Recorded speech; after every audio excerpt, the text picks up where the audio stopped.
Hello everyone, welcome to our learning video, Learning English through Poetry.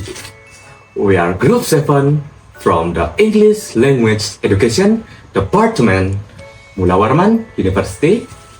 In this video, we are going to explore how a simple and beautiful poem can open our hearts and touch our imaginations, and even help us learn English in a more meaningful way.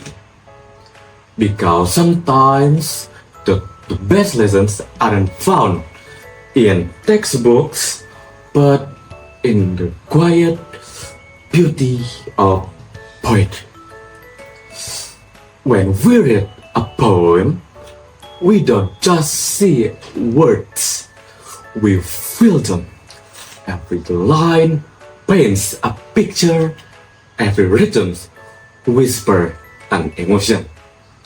Today, we will read a short but beautiful poem by Christina Rossetti, titled "The Boats Sail on the Rivers." Through this poem, we will see how nature and language can flow together just like rivers and clouds in the sky. But before that, I want you to look at these two pictures. Here we have a bridge and a rainbow. Both are beautiful, right?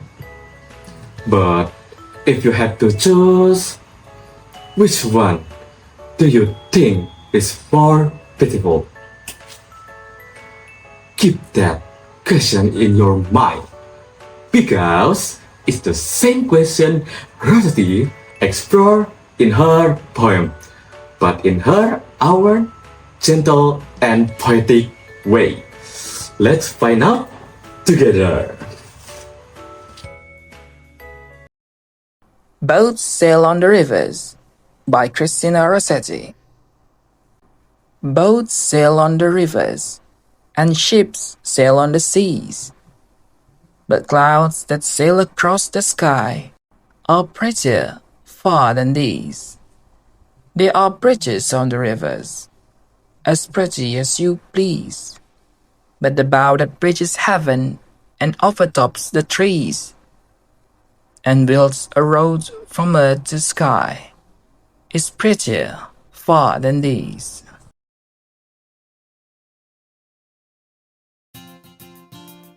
This short poem was written by Christina Rossetti, a poet known for her simple yet deeply meaningful words. At first glance, it seems like Rossetti is just describing what she sees.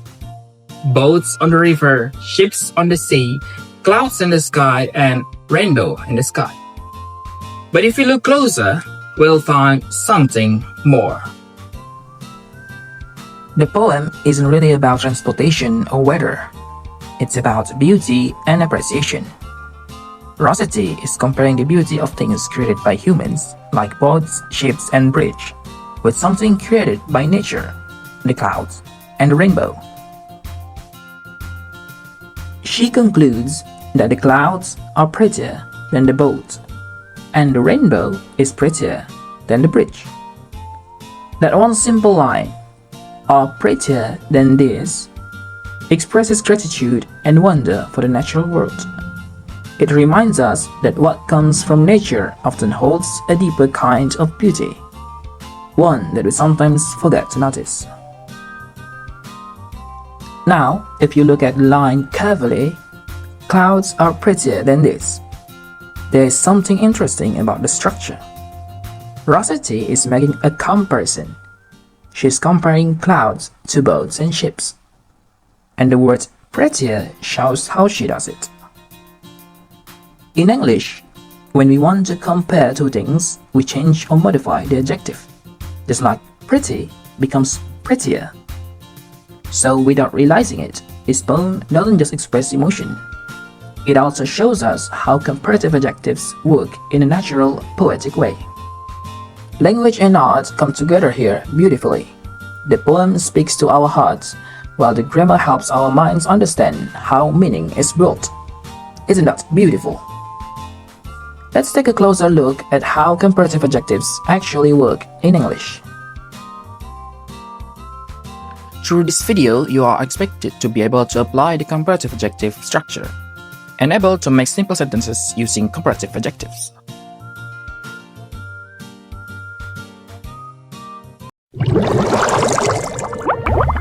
Alright everyone, let's start learning about comparative adjectives.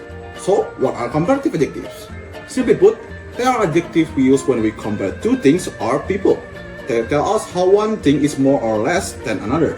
For example, my house is bigger than yours. This book is heavier than that one. See, we're comparing two things, house and house, book and book. That's the main function of comparative adjectives, to show differences between two nouns. Easy, right? Let's see how to form them. Now, here's the general pattern or formula we use for comparative adjectives. Subject plus to be plus comparative adjective plus then plus object. Now, let's look at an example. This flower is prettier than that flower. The word this flower is a subject. The word is the verb to be. The word prettier is the comparative adjective. And the word than that flower is an object. So, the keyword here is than. It connects the two things being compared. Without then, the comparison feels incomplete. Now, let's start with the first type, adjective with one syllable. The rule is simple.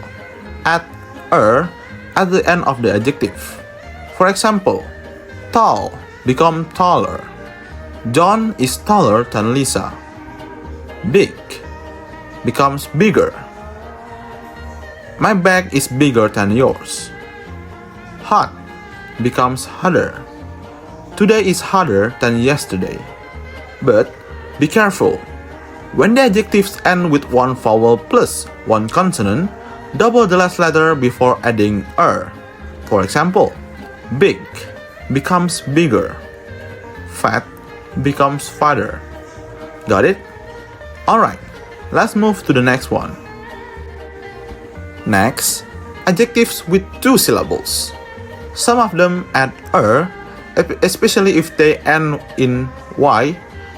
Change y to I and add For example, happy becomes happier. I am happier today. Crazy becomes crazier. That cat is crazier than mine. But not all two syllables adjective takes Some and all adjective with three or more syllables use more or less before the adjectives. For example, beautiful becomes more beautiful. Dangerous becomes more dangerous.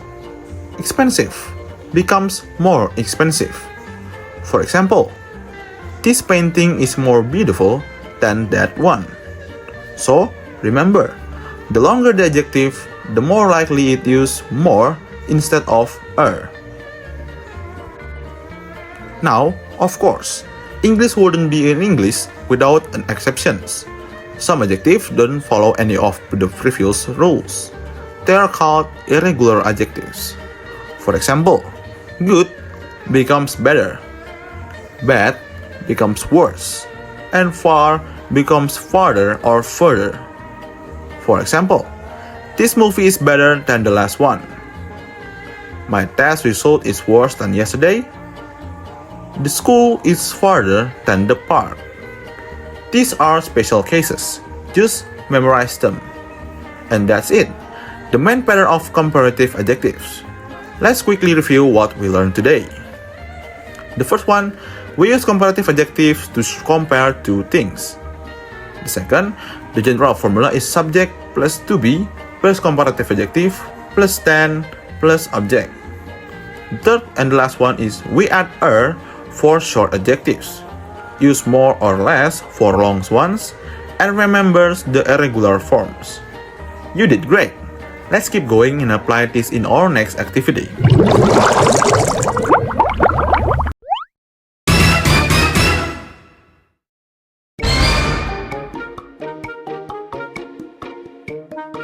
Alright everyone, let's check your understanding. This is assessment 1, true or false. Your job is to decide whether the sentence is true or false, based on the rules of comparative adjectives that we've learned. Write your answer in the comment section. Okay, are you ready? Let's go!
Now let's move to assessment 2. Fill in the blanks. Look carefully at the picture on your screen. Each picture shows two things or more. Your job is to complete the sentence using the correct comparative adjective. Again, type your answer in the comment section, okay?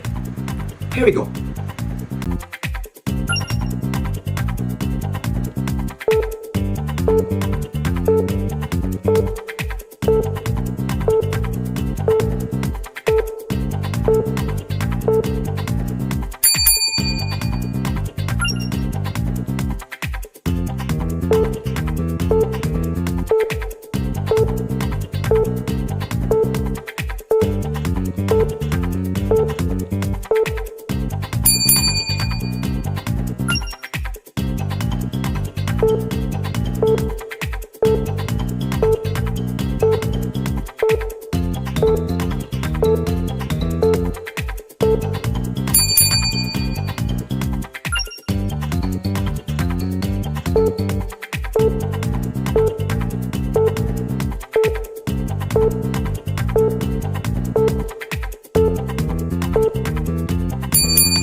Great job everyone! Now let's move to assessment 3.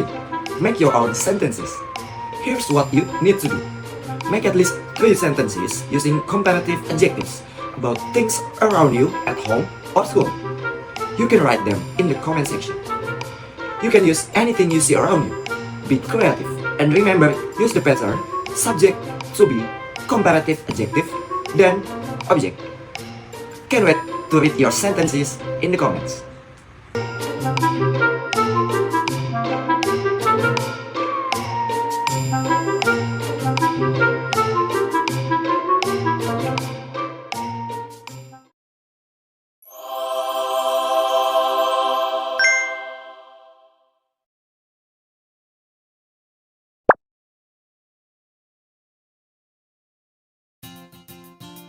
We've just explored how a simple poem, The Boats Sail on the Rivers, can teach us more than just words.